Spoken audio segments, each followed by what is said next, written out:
This is Wholesaling Houses Elite, the no fluff and BS podcast with tips and tricks to help you become an elite wholesaler. Our guest will spill the beans on what it takes to be the best.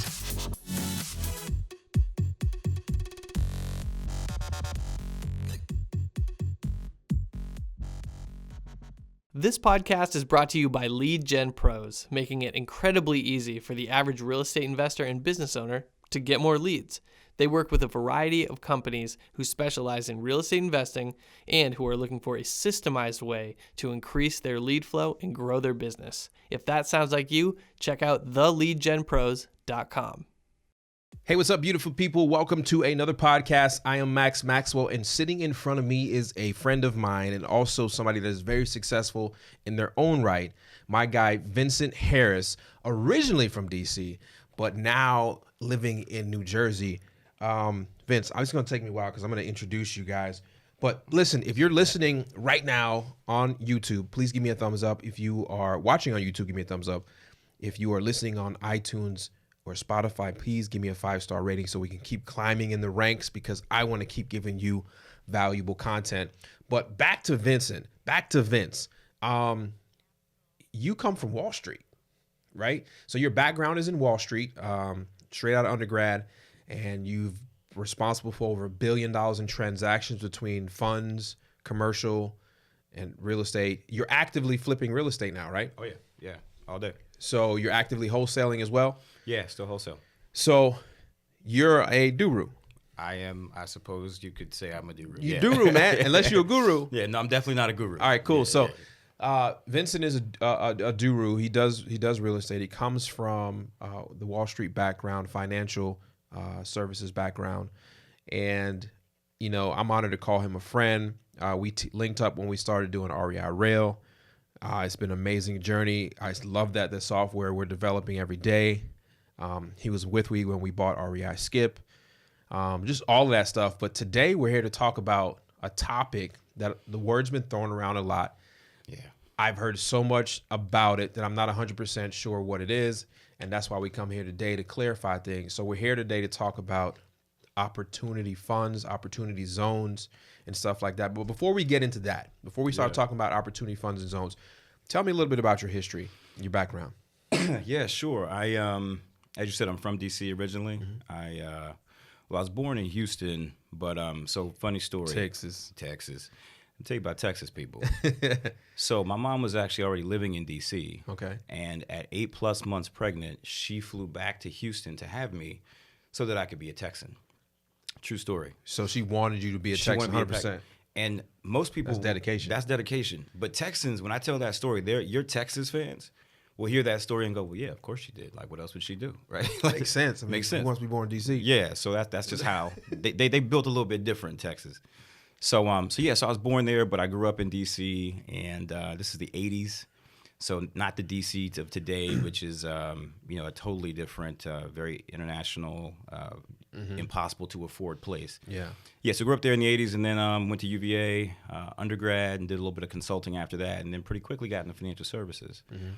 So financial services. So wait. So you went to UAV? UVA, University of Virginia. The national NCAA champs in basketball. I just wanted to clarify because I was talking to Dave the other day. I was like, Dave, who won? Who won the championship? Because, we don't watch sports like that. Yeah. He was like, so that one. That one. Okay. That part. Okay, continue. Part. Sorry. Yeah. So went to UVA. In fact, that's where I met Justin. Okay. So, yeah, Justin and I have been friends. What was he doing? Running the library or something? You know you're going to see this. Yeah, I know.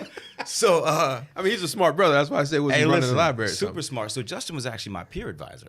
So he was a couple years ahead of me at UVA, and I had the good fortune that they assigned him to me. That's awesome. Yeah, UVA had done a really good job of trying to make sure that black folks matriculated all the way through. Mm-hmm. And part of the way they did that was connect you with a successfu person who was a few years ahead of you. Yeah. So Justin was my guy. Got it. Okay. So that's where we met, man. And what's crazy is that was, I'm afraid to say out loud, that was 20 years ago.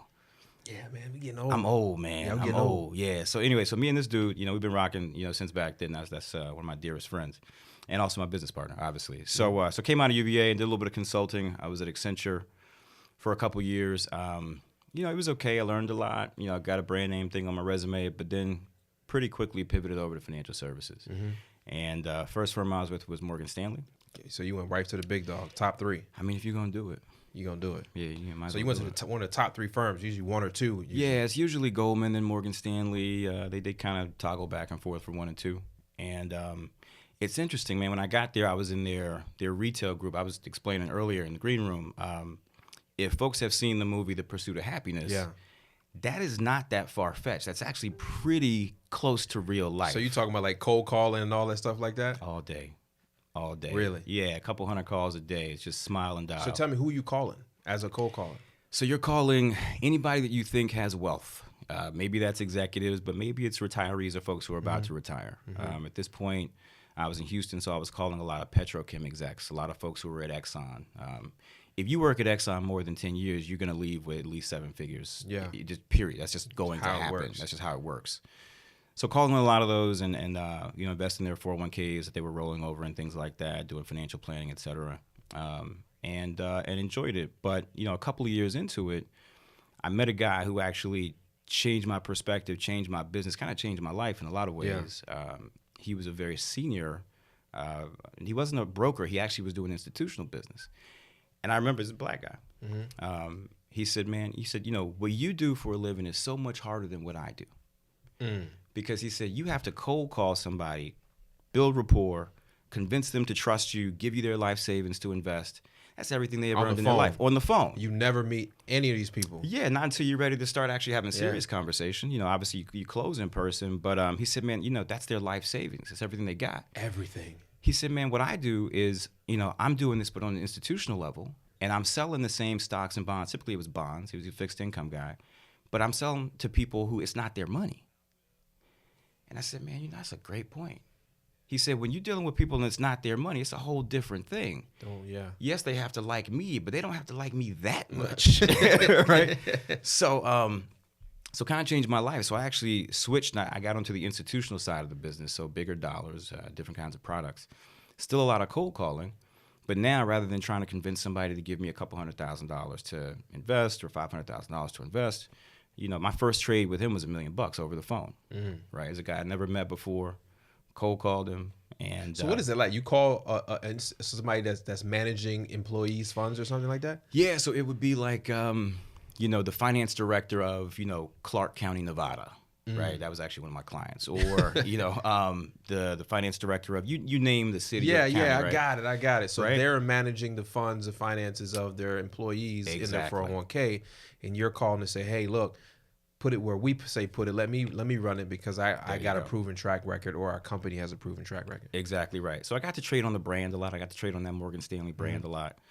But yeah, so it's still a cold call. You still never met the guy. Yeah. And in that business, you don't really get in person. You got to close over the phone. So REIRL would have been perfect for you back in the day. Listen to me. I can't tell you how many times I have thought to myself, imagine if I had REIRL then. You know what I mean? I'm like, hey, Tom, you know what I'm saying? You're still playing golf, Tom, right? But, we had to figure it out then. And I remember that first sale that I did. If folks have watched a lot of Wall Street movies, you see where they cut the guy's tie when he gets his first big trade.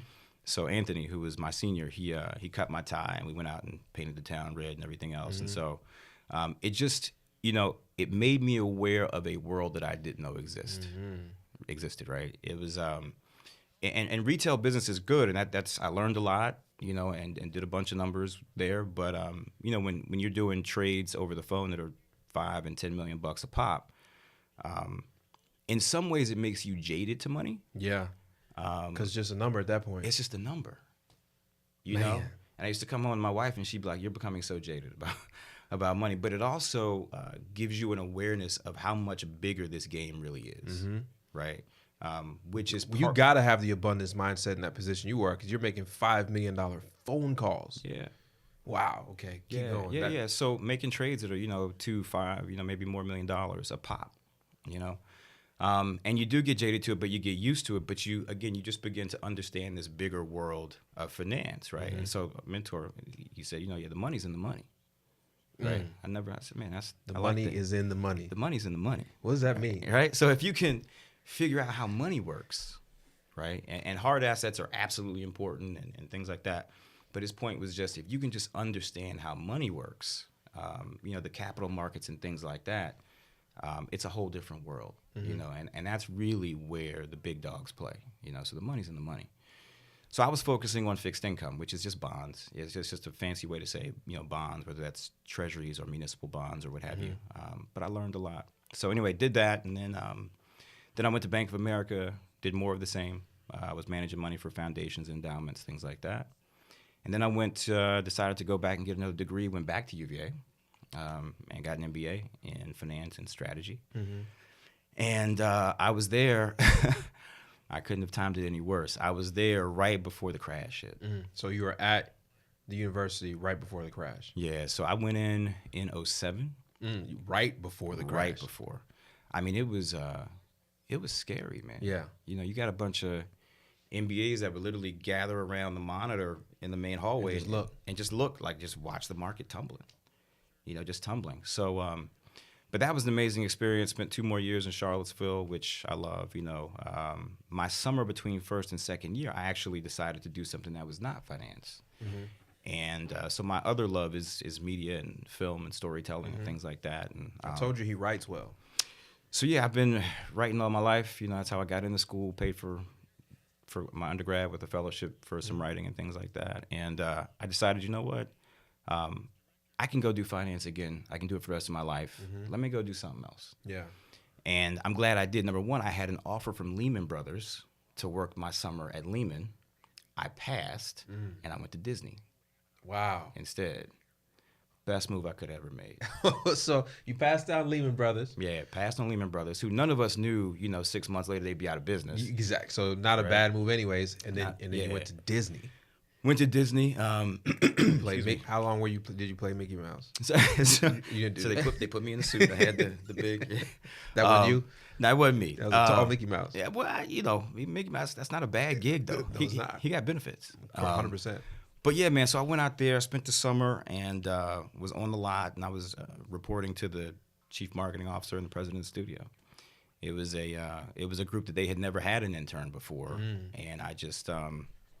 Listen, I spent my career on the phone. So, I found a way to finagle and found a way in. And I was the first MBA hire they had ever done, and created a report for them that they still use to this day to help them figure out, what makes a franchise work, a movie franchise work.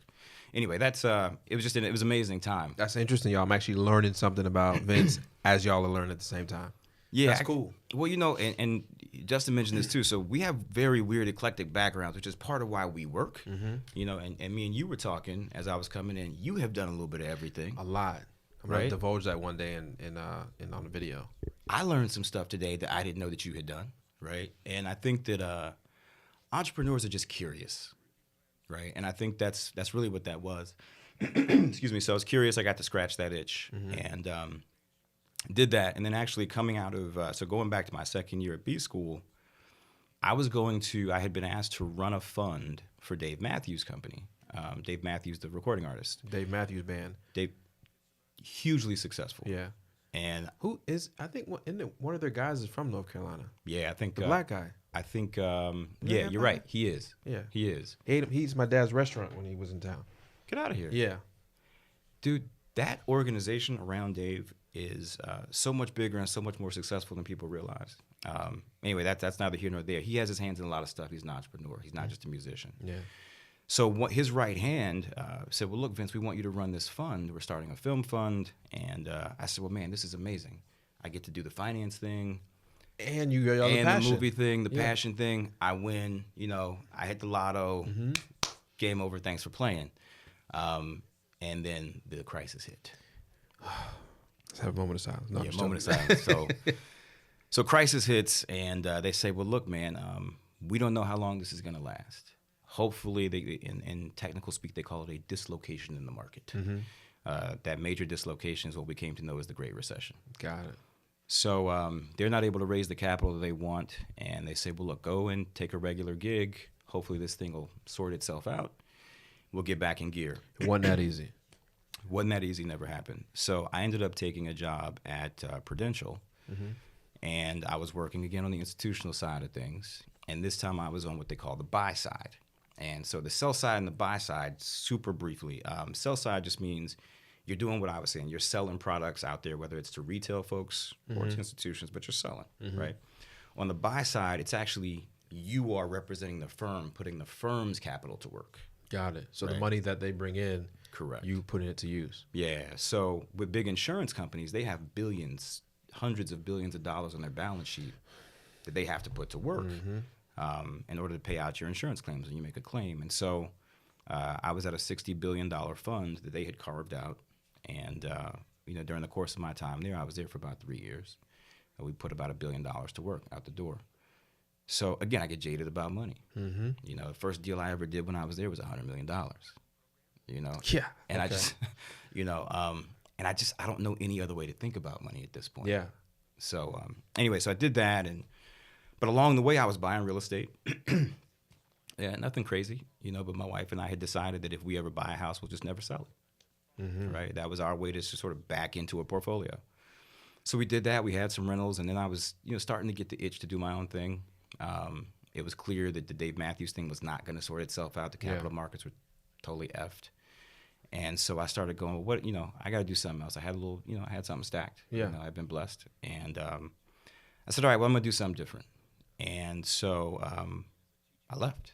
And the first thing I did was I went to India. And I did that because a buddy of mine, one of my classmates, runs a power company, doing some amazing things there, bringing electricity out to very rural folks in India. And so I took a film crew out there, and we jumped around India, 3 different cities. Following your passion again. Yeah, following my passion, right. And I'm blessed that I was able to do that. I said, I'm just going to take 6 months and just. And that's what, like, kind of off topic, but that's what, even like if you get into wholesaling and it's totally not like real estate, don't really have to be your full passion. Yeah. Just entrepreneur, and then that money allows you to go do these things that That's right. you want to do. It's your car. That's exactly right. Yeah. So keep going. Sorry. Yeah, so that's a perfect segue, because when I came back from India, I said, all right, well, I need to, the stack ain't gonna last forever. I need to get back to work. So I started buying some more properties, and I heard somebody talk about wholesaling. Never heard it. I've been a landlord. I done flipped houses, right? Multiple states, big commercial deals. Never heard of a wholesaler. I hear one of these ads, the ones, right? Yeah. And Hotel ads. Come get free course. Yeah. Listen, I will learn from anybody. Yeah. If they're willing to give it. You dig? And so, thankfully, I'm not that guy that says, oh, well, I've done X, Y, Z, I can't learn. Never get to that place. Never be there. Yeah. So I was like, I'll go. I'm curious. So I go and I do this little seminar, and a guy says, well, you don't have to worry about tenants and toilets. You can get in, get out, and get paid, and you buy it ugly and sell it ugly. Buy it ugly and sell it ugly. That's the first time I've heard that one. I said, man, that's brilliant. Yeah. And again, coming from my background, all we do on Wall Street and financial services is sell paper. You just move paper. You're just moving paper around. So they said, yeah, you can just assign that contract and catch a little check. You can double close on that house, catch a little check. Buy it ugly, sell it ugly. I said, man, this is genius. I looked around the room, and this is where a little bit of my ego got in there. I looked around the room, and I said, if these cats are doing it, I know I can do it. I know I can do it. So, so I still wasn't, to your point, I still wasn't thinking wholesaling or real estate was going to be my main thing. I was like, you know what, if I can just, between my flips and stuff and add this, if I can make a couple hundred and keep my lifestyle going, and I'll figure out what I really want to do, then that'll be fine.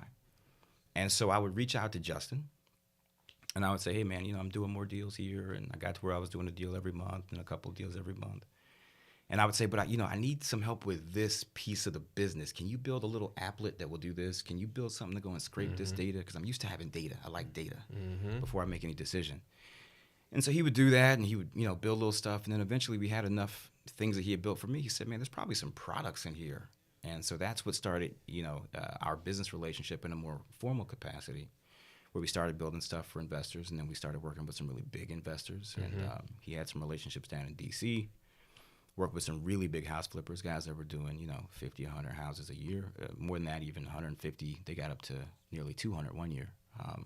And flipping, yeah. non-scalable action. Yeah, well, that's a whole different conversation. Yeah. But so anyway, that's sort of me from undergrad to here, and then along the way, I guess a year and a half or so ago, when we met you, the next thing that was on our radar was the phone. Again, I spent Back to the phone. Back to the phone. That's where I started.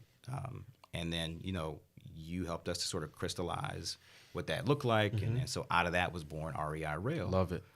And that's been amazing, But REI Rail, and I swear this all does tie to opportunity zones, it actually does involve and invoke opportunity zones, because what we have seen in the data is that most of the folks who are using REI Rail are doing business in opportunity zones. So you're already there.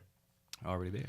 Now, before we get into opportunity zones, Yeah. let's talk about just like what it is. Yeah. Basic, what is an opportunity zone? Yeah. And why should we care as real estate investors, wholesalers, landlords? Sure. So quick story on just the background of it, where it came from. The story goes that Sean Parker, who is the first president of Facebook, if folks saw The Social Network, that movie about, right? He's the character that Justin Timberlake was playing. Yep. Right? So Napster, exactly right. So, For you young folks, y'all don't know what I was going to say, your crowd's a little younger than me, so they may not remember Napster. But he really disrupted the music industry with Napster. But he's a brilliant guy. He's eccentric, but he's a brilliant guy. And the story goes that he was doing some philanthropic work in East Africa. He was, I forget where exactly, but he was looking at just how devastating the poverty was. And he was thinking to himself, man, how can we get, these government agencies are not going to do it. We need private capital to come in here and fix this. And so his mind started spinning. He's one of these guys, mind starts spinning. All of a sudden, $50 million goes to an initiative. So he comes up with this idea of catalyzing and liberating all of this private capital, not government money. And he says, well, if in the States, what if we could drive that money into, he didn't have the name Opportunity Zone at that point, but he says, if we could, there's a bunch of folks who have made a bunch of money like me, this is him talking, and all that money is still sitting on the balance sheet. It's still paper gains. And folks are afraid to sell because the capital gains are going to be so crazy. Eat them up. It's going to eat them up. Now, capital gains is the profit and Exactly. that you make on a deal, stocks, bonds, anything, houses, real estate. That's right. That the government wants a big chunk of because it's capital gains. That's right. So I should have given that background. So capital gains are just paper gains until you sell. Right. So if you buy some Amazon stock and then it triples in value, but you don't sell, yeah, you made money, but not really, Because it ain't liquid yet. It's Because it not can go liquid down. yet. Yeah, exactly. It can still go down. So he says, well, man, I'm worth, again, Sean Parker talking, I'm worth about $2 billion. And most of that is capital gain from my Facebook stock. I know a bunch of other 30-something, 40-somethings who have all these paper gains. And there's all this money sitting on the sideline. That they don't want to sell because they don't want to pay the taxes. They don't want to pay the taxes. What if I could find a way? What if I could create a structure to free up all that money and pump it into these neighborhoods, right, in the States that need it? And that's private capital, not government, bureaucratic, slow-moving money. It's his thinking. And so that really is the genesis of opportunity zones. So my guy that created Napster, that tore up the music industry, that was part of creating Facebook, is now creating or had the idea of opportunity zones. Get out of here. That's an innovator right there. He's an innovator. He's an entrepreneur's entrepreneur. And a brilliant guy, polymath. Again, he's got some other... I need him on the podcast. You should. Sean Parker, if you're watching. You got somebody reach out to Sean Parker and let him know I need him on the podcast. At The Real Maxwell. He is genuinely community minded. I never met the man, but I've read a lot about him. So fast forward, he connects with Tim Scott, who is a Republican senator in South Carolina. Yep. So not terribly far from here. And he says, I love it. He says, let's do it. So they propose a bill. They put their heads together. They get Cory Booker to co-sponsor this bill. Out of New Jersey. Right, out of New Jersey, exactly right. Former mayor of Newark and now senator. And they get bipartisan support. People say, man, this makes a lot of sense. The Republicans like it because it's market driven, and the Dems like it because it's sort of socially focused. We're going to push this money into places that need it. Almost everybody wins. Almost everybody wins, right? So that's exactly what happened. People got on board and said, all right, let's do it. So as part of the President Trump's 2017 tax bill, where he cut taxes, this was sort of tucked in there. And so a lot of people overlooked it at first. And then, some quants, some folks, wonks got in there and dug in and started really reading it and said, holy crap, This is a great opportunity. This is enormous, right? Because the number is, and I don't know who did the math on it, but it's reported often, is that there are $6.1 trillion. With a T, y'all, not a B. T. $6.1 trillion in capital gains, uncashed. Uncashed, sitting on the sideline. So they said, if we can just unleash, 2% of that, you know what I mean, then we can do some real improvement in these communities. And so so that was it, man. So it was off to the races at that point. So 2017 tax bill launches this thing. There's not much guidance on it. It's still very vague. And you fast forward. So in October, they put out the first tranche of regulations that said, okay, here's how it's actually going to work. But even that was still a little bit vague. And so, you and I had talked about maybe having this discussion. Months ago. Months ago, yeah. But, I kind of wanted to wait until folks had a little bit more clarity. And so 2 weeks ago, literally just 2 weeks ago, they came out with the second tranche of regs that have given a lot more clarity about how these things operate, and it actually looks like it's more promising than folks thought. So let me wrap this up in a bubble. If you're a real estate investor, if you want to create, if you want to start syndications, if you want to do all this stuff, if you're the more private money that is in capital gains, which is essentially paper gains. So if I'm sitting at the poker table and I'm up $50,000, but I haven't asked for my chips yet, that's called capital gains. That's called capital But gains. the moment I actually cash them chips in, Uncle Sam's going to take some, so I keep playing. That's right. So that's the same thing these guys are doing with their capital gains. These guys are worth trillions. 6.1 trillion, I believe, right? That's right. $6.1 trillion of uncashed in poker chips because the cost on that would roughly be around about $2.5 trillion in taxes that the government would take from that.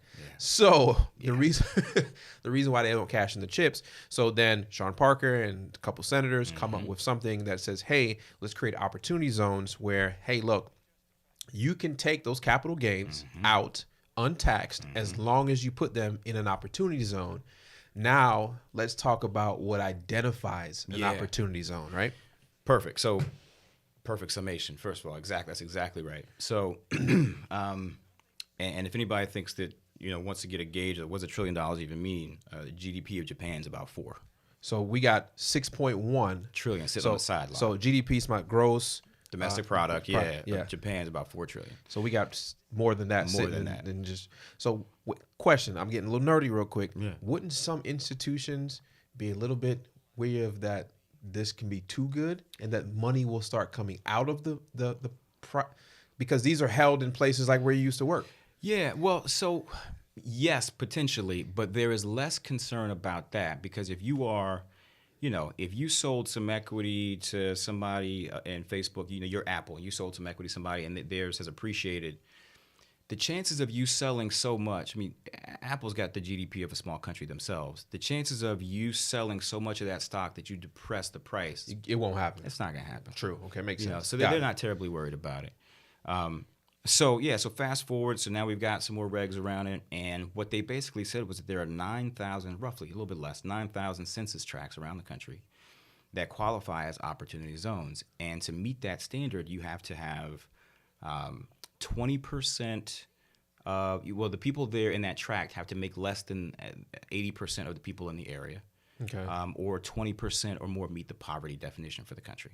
Okay. So if you meet one of those standards, then the governors in those states were able to say, okay, I'm going to nominate this census tract to be an opportunity zone. Which came all the way down from city council, which I just learned 2 days ago. Oh, there you go. So city councils was tasked, at least locally here, with identifying, helping the governors identify opportunity zones. That's exactly right. So right. it'd be passed up. That's exactly right. So it bubbled from the ground up. Governors nominated. A certain number, about 8,700 got knighted, dubbed to be, yes, you are an opportunity zone. And so now around the country, and again, a lot of the places where, your followers and a lot of the REI Rail customers are already active is in opportunity zones. Yeah, and they don't even know it. And so the reason, just to give, the viewers a little bit of background why we thought it was, sort of relevant to talk about it is because you're already there. We want to help you to capitalize on it. We want to help you to understand how to play this game. And so, that's why, there's also been, as you might imagine, with this much money in play, there's some controversy. There's some people who say, oh, well, this is just going to, end up to beat this gentrifying. Yeah, right. Yeah, well, this is a good segue because Yeah. my last 2 weeks of discussions have been Yeah. talking about this, and you just got to figure out which part of the gentrification you want to be on. That's right. Yeah. Owning some things means a lot. Creating your own capital gains from this endeavor Yeah. means you can go do it whatever you want. But let's not get into that one now. We'll do that as We'll do that separately. But there are some guardrails in place to keep gentrification from running amok. And to your point, because I watched a lot of your conversations about it, which I think have been balanced and responsible and thoughtful. So kudos. There's some guardrails in place to try to keep it from doing this. Just that, right? Could it go wrong? Absolutely. anything can go wrong when it Anything involves could go money. wrong when it involves money, and that much money, absolutely.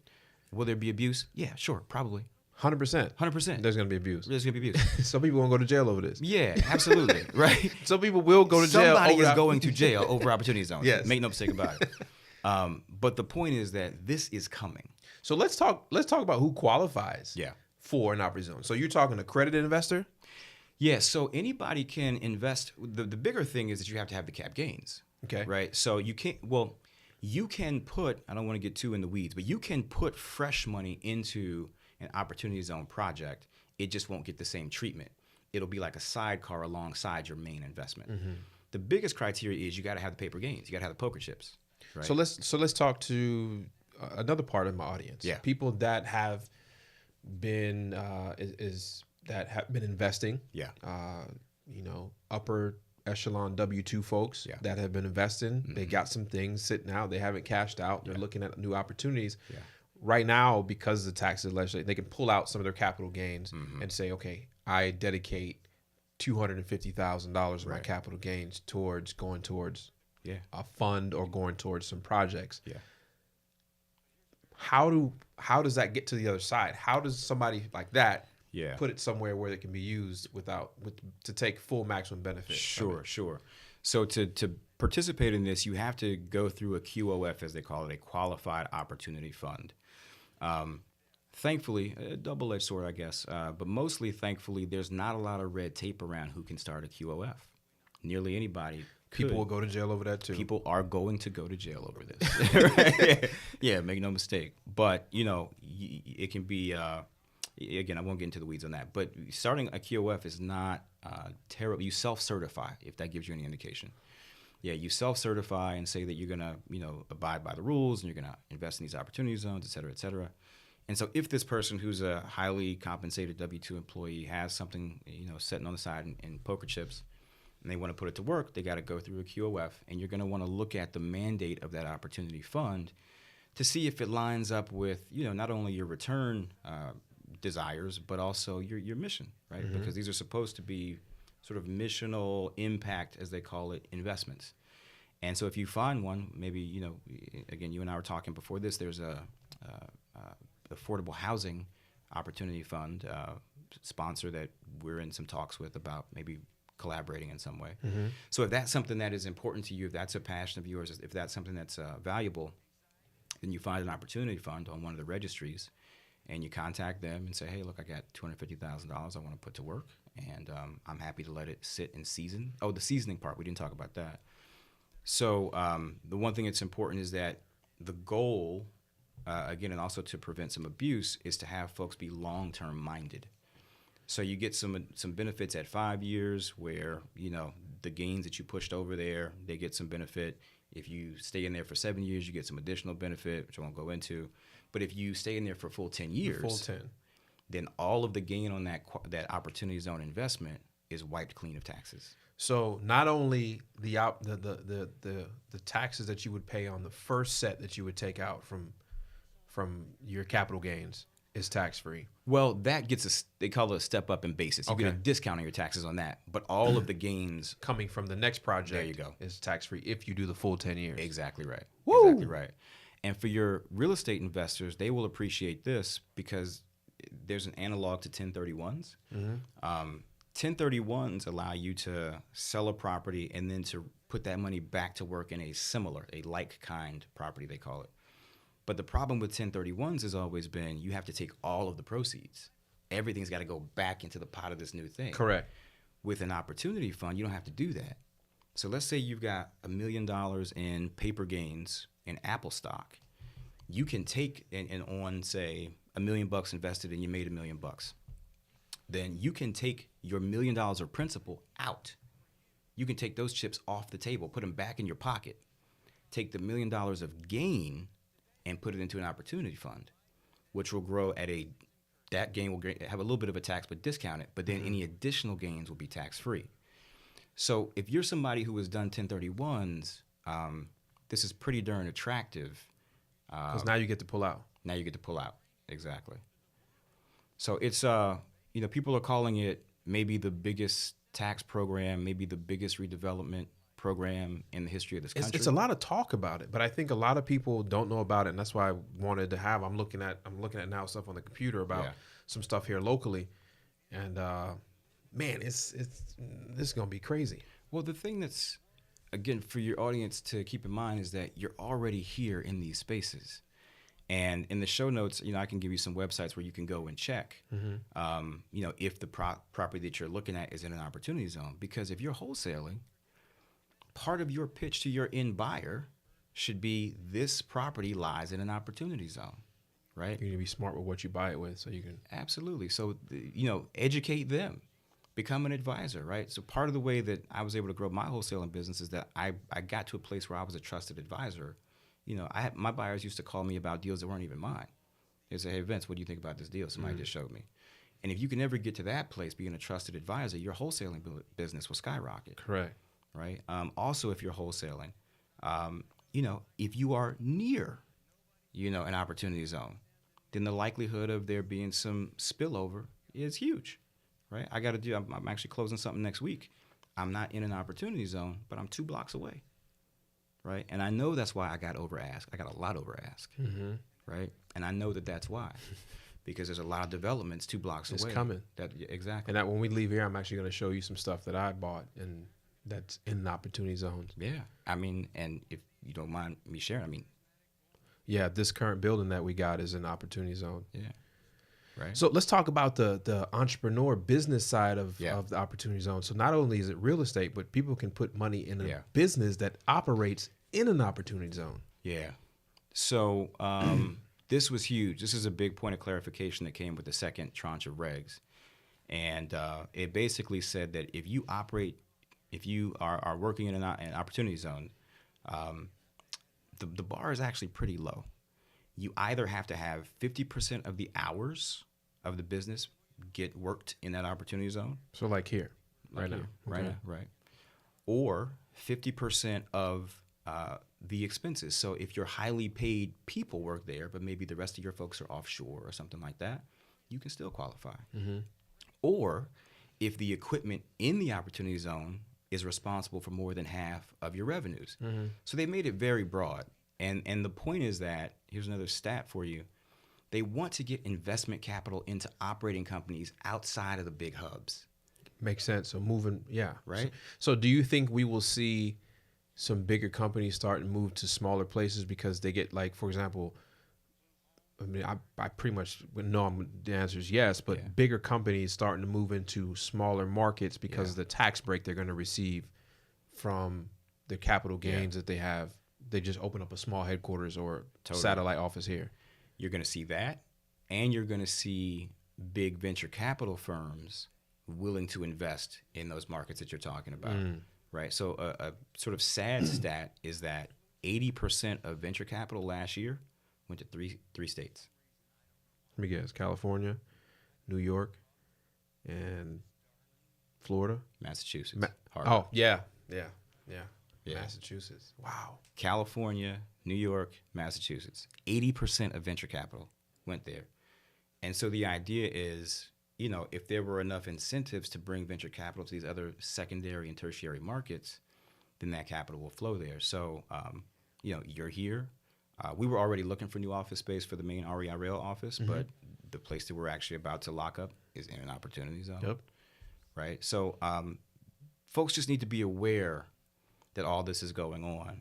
Also, if you went to an HBCU, half of HBCUs lie in an opportunity zone. This one here I'm about to show you.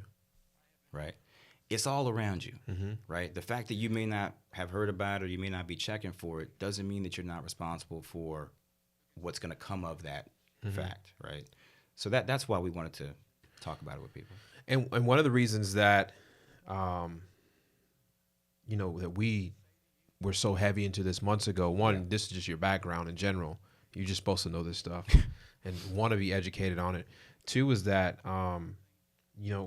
we're considering the ifs and the possibilities of us raising funds.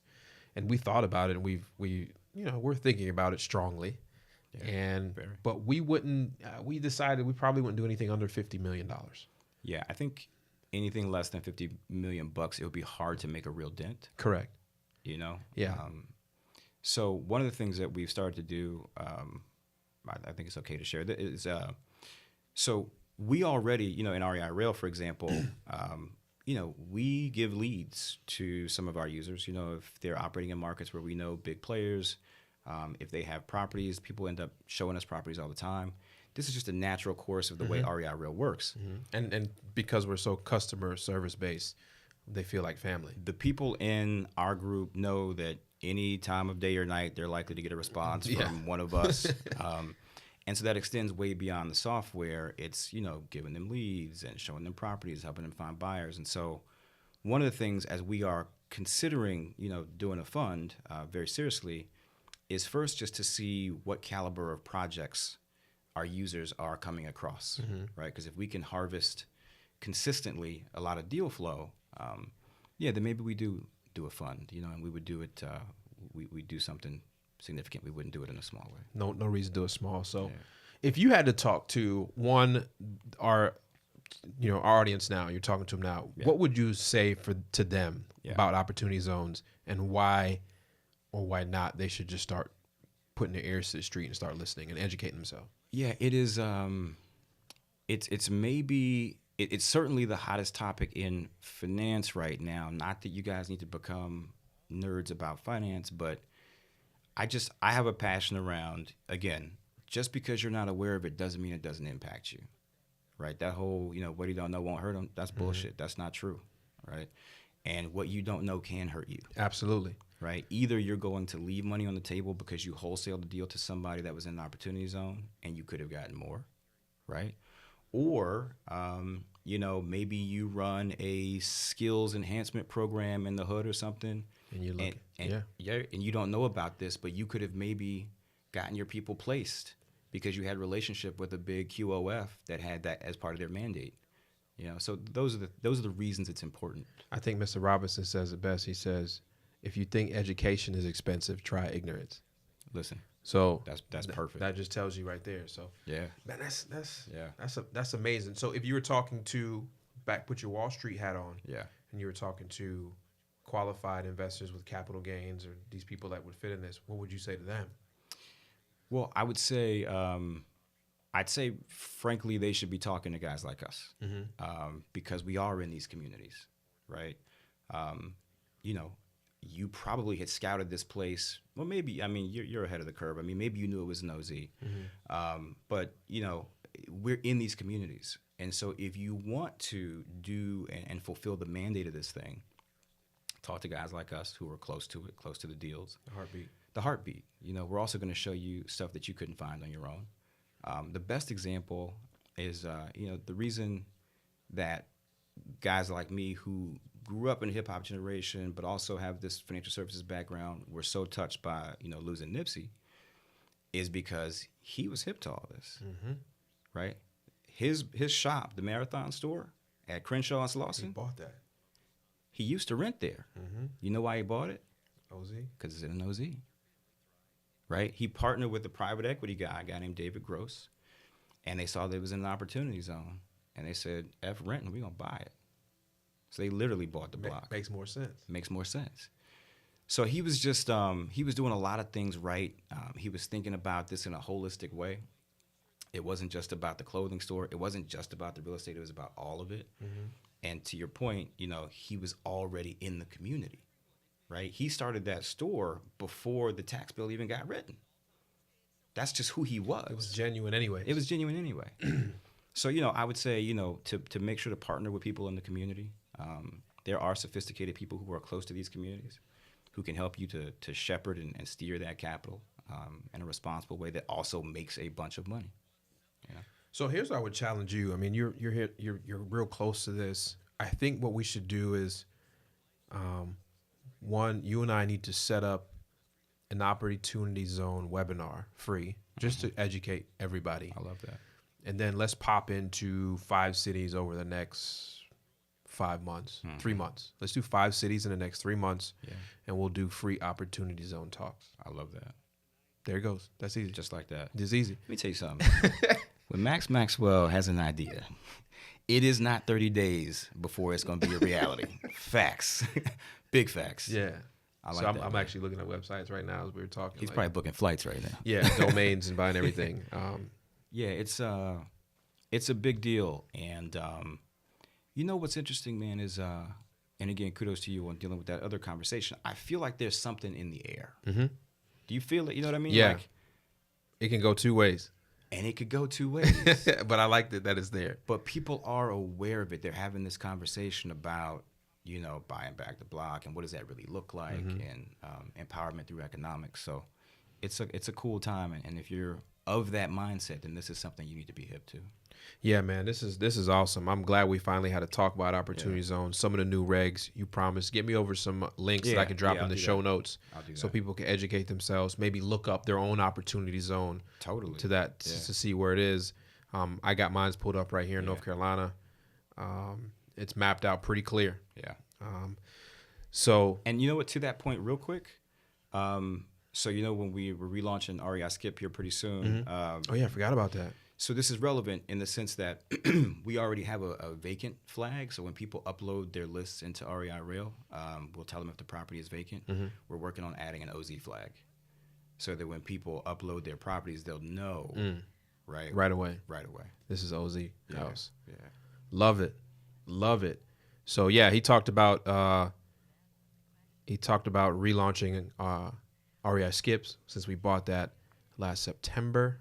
Around before that. Conference, and really relaunching it and making skip tracing real again. But man, I just appreciate you coming out here, and I know you got to get on a flight here soon, but appreciate you coming out here and talking about this. And we will be holding some free webinars, just talking about it, just information. Just ain't selling you nothing. No. And then we'll hold some webinars for both sides. One for investors and one for people with capital gains. Okay. And then we'll hold another side for real estate investors that are working in opportunity zones currently and how they can benefit from that. Right. So do both. Who cares? And we'll go 5 cities in the next 3 months. Done. So if you think we should be coming to your city to talk about this, just drop your city in the comments and we'll show up. Yeah. So any departing words for anybody out there, man? No, not really. I just get educated. You know, it's really important. It's critical to you. Again, I'll just say, whether you know about it or not, it will impact you. The last thing I guess I would say, I think I've talked enough about OZs, is just, I would be remiss if I didn't just give Max a shout out publicly for all the work that he does. Appreciate it, man. This facility, the amount of work, time, effort that goes into it is not inconsequential. Lastly, so I think I told you that I was in North Carolina initially because my buddy's dad passed. Went to the funeral.